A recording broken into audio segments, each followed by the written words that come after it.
எழில் சுடர் சீரியலில் இப்போ ஒரு அட்டகாசமான ப்ரோமோ வந்திருக்கு. எழிலுக்கும் சுடருக்கும் நடுவில் ஒரு பாண்டிங் வந்து கிரியேட் ஆகிருக்கு. மிஸ் பண்ணாமல் ஃபுல்லோடையும் கேளுங்க. குழந்தைய காப்பாற்றிடுறாங்க அந்த இடத்துல நம்ம சுடர். அப்போன்னு பார்த்து திடீர்னு அவங்க மயக்கமாயிடுறாங்க. முதலுதவி செஞ்சு காப்பாற்றிடுறாங்க நம்ம எழில் வந்து. இனிமேட்டு இங்கே இருக்க வேணாம், அதனால தான் பெரியவங்க பேச்சை வந்து கேட்கணுங்கிறது. மனோகரி, நீ கொடுக்குற செல்லம் தான். வாட்டர் கேம் வேணாம் வேணான்னு அடிச்சுக்கிட்டேன், கேட்டியா? சுடர் கூட வந்து போகலாம்னு தான் சொன்னான், நீங்கள் தான் யாரும் கேட்க மாட்டேன்ட்டீங்க. ச்சே, ஆமாப்பா, எங்கள் மேலே தான் தப்பு. முன்னாடியே போயிருந்தா கவினுக்கும் பிரச்சனையாக இருந்திருக்காது, சுடருக்கும் பிரச்சனையாக இருந்திருக்காதுல்ல. சரி வாங்க போகலான்னு சொல்லிட்டு வீட்டுக்கு வந்து கூட்டிகிட்டு போகிறாங்க. சுடர் வலிக்கு லைட்டாக வந்து ஜுரம் வர மாதிரி இருக்குது அவங்களுக்கு. இருந்தாலும் வெளியில் வந்து பாட்டப்படாமல் இருக்காங்க. பாட்டிக்கிட்ட நடந்த உண்மையெல்லாம் சொல்லிடுறாங்க. அந்த இடத்துல நம்ம எழில், அச்சோச்சோ என்னப்பா அது, சந்தோஷமாக இருக்க போகலான்னு பார்த்தா இப்படி ஆயிடுச்சு. ஆனால் குழந்தைங்க மத்தியில் சின்னதாக ஒரு மனமாற்றம் வரத்துக்கு சுடர் வந்து ரொம்ப போராடினா. அவள் ரொம்ப தங்கமான பொண்ணுப்பா. அவள் மட்டும் குழந்தைங்க கூட எப்போது இருந்துட்டா ரொம்ப நல்லா இருக்கும். குழந்தைங்களோட மனசையும் கொஞ்சம் கொஞ்சமாக மாற்றிடுவா. ஆமாம்மா, அவள் நிச்சயம் அவள் போட்ட சவாலில் வந்து ஜெயிச்சிருவான்னு தான் நினைக்கிறேன். குழந்தைங்க மேலே அம்புட்டு பாண்டிங்காக இருக்கா.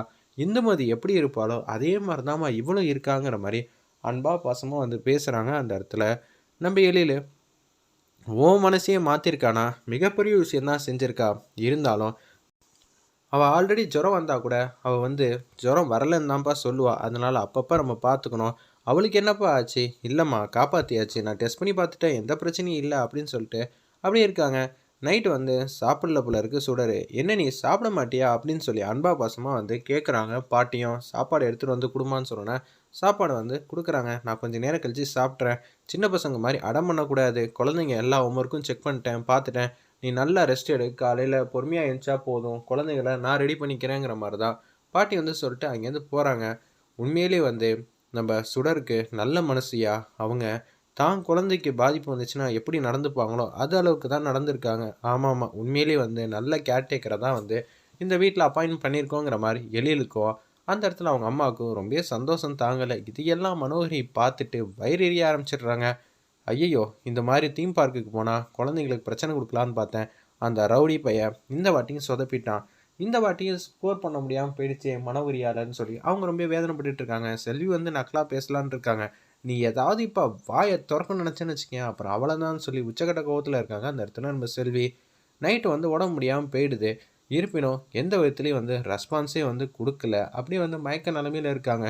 இப்போன்னு பார்த்து நேத்தி மாதிரி விழுந்து கிடந்திருந்தானா கிச்சனில் உடம்பு சரியில்லைன்னு சரி பார்க்கலான்னு சொல்லிட்டு ரூமுக்கு வந்து போகிறாங்க. அப்படியே குளிர்ச்சரம் போல் இருக்குது. வெடப்பாக இருக்காங்க அந்த இடத்துல. சார், என்ன சார் திடீர்னு இங்கே வந்திருக்கீங்க, என்ன வேணுமா? உனக்கு உடம்பு சரியில்லைனா சொல்ல மாட்டியா?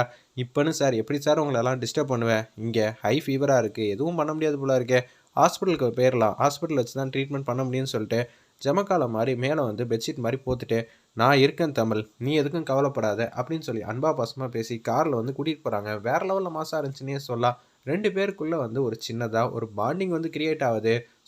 ஹாஸ்பிட்டலுக்கு வந்து வேக வேகமாக கூட்டிகிட்டு வந்துடுறாங்க. அப்போன்னு பார்த்து பெட்டில் வந்து அப்படியே வந்து வச்சிடுறாங்க. நம்ம சூடரை தூக்கிட்டு வந்து இவங்களுக்கு என்னென்ன செய்யணுமோ அது எல்லாத்தையும் வந்து எளிலே வந்து பக்கத்தில் வந்து ட்ரிப்ஸ் வந்து போடுறாங்க. நீ எதுக்கும் கவலைப்படாத, நான் தான் பக்கத்தில் இருக்கேன்ல, பதறாத தமிழ். நான் பக்கத்தில் இருக்கிறப்ப நீ கவலைப்பட வேண்டிய அவசியம் இல்லையும் தேவையும் இல்லை. நான் உன்னை பத்திரமா பார்த்துக்கிறேன். இது நார்மலாக தான் வரக்கூடியது தான். கொஞ்சம் தண்ணி அதிகமாக வந்து போயிடுச்சு. அதுவும் இல்லாமல் அங்கே இருக்கிற இதெல்லாம் ஹைஜீன் இல்லாத தண்ணி இல்லை. அதனால தான் இப்போ ஒரு இன்ஃபெக்ஷன் வந்து க்ரியேட் ஆகிடுச்சு. பரவாயில்ல, எந்த பிரச்சனையாக இருந்தாலும் பார்த்துக்கலாங்கிற மாதிரி தான் சொல்கிறாங்க. ஆறுதலை வந்து கொடுக்குறாங்க. என்னது இவ முணங்கிக்கிட்டே இருக்கா, இவ்வளோ தூங்க வச்சே ஆகணுமேன்னு சொல்லிட்டு தூங்குறதுக்கான ஒரு விஷயத்தை வந்து செஞ்சிட்றாங்க. அப்படியே வந்து தூங்குறாங்க. அப்போன்னு பார்த்து கை எடுத்து அப்படியே என்னை யாரும் தனியாக விட்டு போயிடாதீங்கன்னு சொல்லும்போது எழில் கையை வந்து பிடிச்சிடுறாங்க அந்த இடத்துல. சார், என்னை விட்டுட்டு போயிடாதீங்க சார், எனக்கு பயமாக இருக்குது. நான் என்றைக்கும் உன்னை விட்டு போக மாட்டேன், உன்னை விட்டும் கொடுக்க மாட்டேன். என் குழந்தைங்களுக்கு நீ அவசியம் தேவை தமிழ். அதனால என்றைக்குமே நீ என் கூட தான் இருப்பேங்கிற மாதிரி அந்த இடத்துல அன்பா பாசமாக வந்து பேசுகிறாங்க. அப்புறமேட்டு காலையில் வந்து பொழுது வந்து விடியுது. தூங்காமல் நைட்டு ஃபுல்லாக வந்து பக்கத்தில் உட்காந்துக்கிட்டு பார்த்துக்கிட்டே இருந்திருக்காங்க அந்த இடத்துல. கேஷுவலாக வந்து தமிழ் மட்டும் எந்திரிக்கிறாங்க. எப்படி இருந்தாலும் கலாட்டா தான் செய்வாங்க தமிழ் அந்த இடத்துல.